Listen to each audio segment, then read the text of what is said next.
আপনি একটু খেয়াল করেন তো, এটা আপনার স্বামী না অন্য কেউ?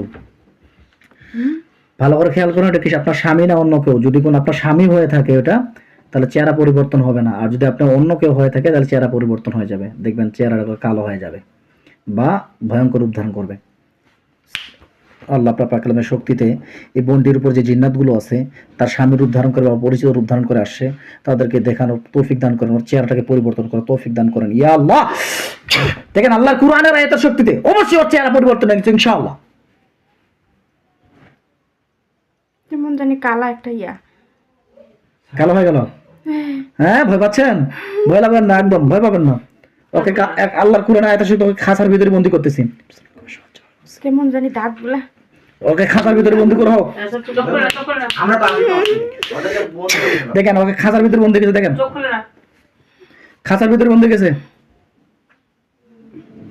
কালা লম্বা। হ্যাঁ, খাঁচার ভিতরে বন্দী, চুলগুলা বড় বড়। বড় বড়। হ্যাঁ, ভয় পাবেন না একদম। খাঁচার ভিতরে বন্দী দিয়েছে, বড় একটা খাঁচার ভিতরে বন্দী গেছে, আমরা বন্দী করে দিয়েছি।